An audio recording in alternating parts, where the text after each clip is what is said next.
दोस्तों ये मुट्ठी देखो, अभी मैंने इसे बंद किया और इस एक एक्शन में 200 से ज्यादा मसल्स ने काम किया, 30 से ज्यादा जॉइंट्स हिले और एक इनविजिबल जाल जो पूरे शरीर में फैला हुआ है उसने आकार बदला, आपको पता भी नहीं चला। आर्मी में ट्रेनिंग पहले दिन हमारे कमांडिंग ऑफिसर ने कहा था हमें, जब तक तुम अपने हथियार को नहीं समझोगे तुम उसे सही से नहीं चला सकते। उस दिन दोस्तों हथियार था हमारी राइफल, और आज मैं आपसे कह रहा हूँ जब तक आप अपने शरीर को नहीं समझोगे आप इसे सही नहीं चला सकते, क्योंकि शरीर आपका हथियार है। यह शरीर आपका सबसे पुराना हथियार है, सबसे वफादार साथी है और सबसे जरूरी मशीन है, और आज हम इसे अंदर से खोल कर देखेंगे जैसे हम फौज में। नमस्कार दोस्तों, माइंड फिट चैनल में आपका स्वागत है। पिछले हफ्ते हमने बात की थी कि फिजिकल फिटनेस आपकी जिंदगी कैसे बदलती है। में से कितने लोगों ने सच बताना कि अपना गोल लिखा, कमेंट में जरूर बताइए मुझे। आज का दोस्तों एपिसोड उस गोल की नींव है, फाउंडेशन है, क्योंकि जब तक आप नहीं जानते कि शरीर काम कैसे करता है तब तक आप उसे सही से चला नहीं सकते, सही से ट्रेन नहीं कर सकते। तो आज हम तीन चीजें समझेंगे, पहली मसल्स, दूसरा जॉइंट्स और तीसरा फेसिया। यह तीसरी चीज जो ज्यादातर फिटनेस चैनल्स कभी मेंशन नहीं करते दोस्तों, वो असल में सबसे ज्यादा जरूरी है। तो सबसे पहले जानते हैं मसल्स के बारे में। पहला सच दोस्तों, मसल्स यानी कि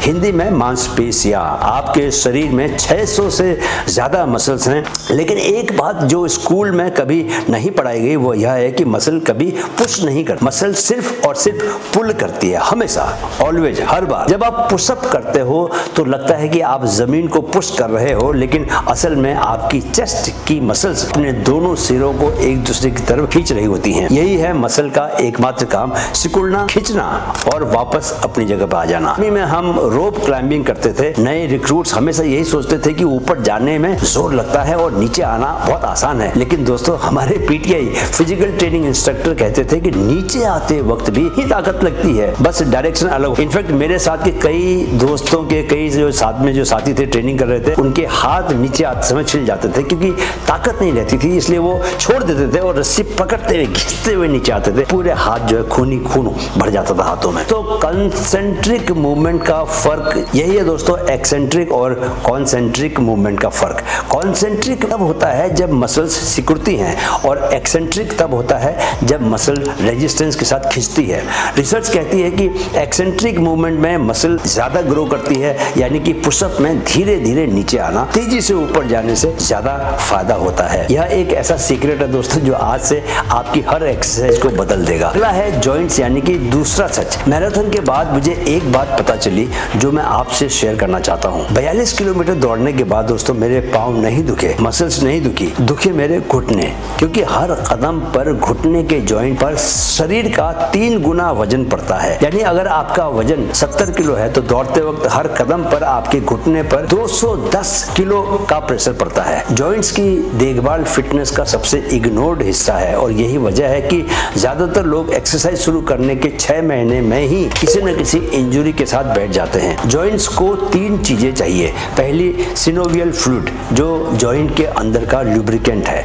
जब सुबह उठते वक्त जॉइंट्स स्टिफ लगते हैं तो इसका मतलब यह है कि यह फ्लूइड अभी पूरी तरह से एक्टिव नहीं हुआ है, और वार्म अप का असली मकसद यही है कि इस फ्लूइड को जॉइंट के हर कोने में पहुंचाया जाए। दूसरी, कार्टिलेज जो हड्डियों के बीच का कुशन है। यह एक बार घिस जाए दोस्तों तो वापस नहीं आता, इसीलिए सही फॉर्म में एक्सरसाइज करना रिजल्ट्स के लिए नहीं बल्कि जॉइंट्स को बचाने के लिए जरूरी है। तीसरी है मोबिलिटी, यानी जॉइंट्स को उसकी फुल रेंज ऑफ मोशन में रेगुलरली मूव करना। अगर आप रोज अपने जॉइंट्स को उनकी पूरी क्षमता तक नहीं हिलाते तो वो धीरे धीरे वह क्षमता अपनी खो देते हैं।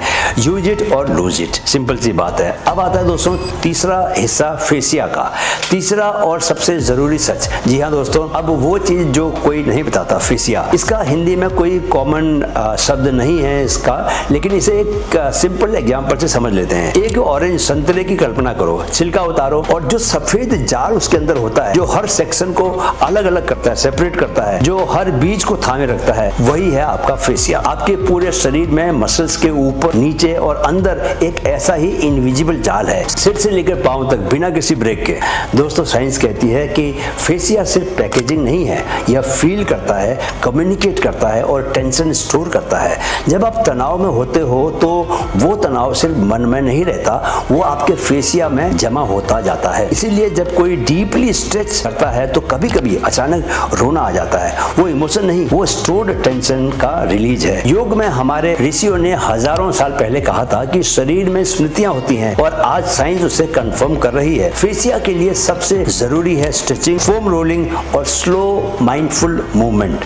यही कारण है कि इस सीरीज में पूरा फेस फ्लेक्सिबिलिटी को दिया गया है। अब जरा दोस्तों कहानियों में बात को समझो। 3 लोग, 3 अलग जिंदगियां और एक ही सच। पहली कहानी है हरीश की, एक आर्मी का जवान। दोस्तों आर्मी में मेरे साथ एक जवान था, उसका नाम था हरीश। सबसे तेज दौड़ता था, सबसे ज्यादा पुशअप्स मारता था, पीटी में हमेशा पहले नंबर पे आता था। लेकिन 6 महीने में घुटने की ऐसी इंजरी हुई कि उसे 3 महीने रेस्ट करना पड़ा। कारण सिर्फ एक था, वो कभी वार्म अप नहीं करता था। उसे लगता था कि वो इतना ज्यादा फिट है कि उसे वार्म अप की जरूरत ही नहीं। जॉइंट्स ने जवाब दे दिया। दोस्तों याद रखो कि सबसे फिट लोग भी अगर बॉडी को नहीं समझते टूट जाते हैं। दूसरी कहानी है दीपा कर्माकर की। दीपा कर्माकर भारत की पहली फीमेल जिम्नास्ट जिन्होंने ओलंपिक्स में वॉल्ट किया था। उनकी ट्रेनिंग में सबसे ज्यादा वक्त जाता था फेसिया और फ्लेक्सिबिलिटी वर्क में। उनके कोच ने एक इंटरव्यू में बताया था कि दीपा की मसल्स एवरेज थी, लेकिन उनका फेसिया एक ट्रेंड डांसर जैसा था। बॉडी को अंदर से जानना बाहर से दिखने से कहीं ज्यादा पावरफुल होता है। और अब तीसरी कहानी दोस्तों मैसूर के योगा गुरु की। दोस्तों मैसूर में एक योगा गुरु हैं जिनकी उम्र 70 साल है और जो आज भी फुल स्प्लिट्स करते हैं, आज भी हेड स्टैंड करते हैं। किसी ने पूछा कि भैया राज क्या है, तो उन्होंने बताया कि मैंने कभी अपने शरीर से लड़ाई नहीं की, मैंने हमेशा उससे बातचीत की। यही है बॉडी अवेयरनेस दोस्तों, और यही है आज के एपिसोड का सार। अब जरा कुछ प्रैक्टिकल एक्सरसाइज हो जाए। तो आज की प्रैक्टिकल एक्सरसाइज सिर्फ 3 मिनट की है दोस्तों, और आप इसे अभी कर सकते हैं। पहला बॉडी स्कैन। आंखें बंद करो और सिर से शुरू होकर धीरे धीरे नीचे की तरफ बढ़ो। महसूस करो कि कहां पर टेंशन है, कहां पर आपकी बॉडी में टाइटनेस है और कहां पर आपको दर्द हो रहा है। बस आपको महसूस करना है, बदलने की कोशिश मत करो। दूसरा 3 जॉइंट्स को उनकी फुल रेंज में घुमाओ। कद्दे 10 बार घुमाओ, कूल्हे यानी कि अपनी जो कमर है उसको 10 बार घुमाओ और गर्दन को धीरे धीरे 5 बार घुमाओ। तीसरा काम जो आपने करना है, एक जगह पर नोट करो कि आपके शरीर में सबसे ज्यादा टाइटनेस कहां पर है। यह आपका पहला बॉडी मैप है और इसी से हम आगे बढ़ेंगे। दोस्तों हम सारी जिंदगी इस शरीर में रहते हैं, लेकिन इसे जानने की कोशिश कभी नहीं करते। हम घर खरीदते हैं तो पहले उसका नक्शा देखते हैं, कमरा देखते हैं, हर दीवार देखते हैं, हर नींव देखते हैं, बाथरूम देखते हैं, टॉयलेट देखते हैं, किचन देखते हैं, है ना। लेकिन यह शरीर जो हमारा असली घर है, इसका नक्शा कभी नहीं देखते। आज से यह बदलना चाहिए। जो अपने शरीर की भाषा सुनता है वो कभी गलत रास्ते पर नहीं चलता, और जो उसे समझ कर चलता है वो कभी थकता नहीं, कभी टूटता नहीं। वीडियो के नीचे कमेंट करो, मेरे शरीर में सबसे ज्यादा टाइटनेस डैश जगह में है, कहां पर है, आपको ये लिखना है। यह छोटा सा कमेंट आपकी अपनी बॉडी अवेयरनेस की शुरुआत है। इससे आपकी अपनी बॉडी अवेयरनेस बढ़ेगी। और अगले हफ्ते दोस्तों एपिसोड 3 आएगा, उसमें हम पोस्चर की बात करने वाले हैं। वो एक चीज जो आपकी एनर्जी, आपकी कॉन्फिडेंस और हेल्थ तीनों एक साथ बदल देती है।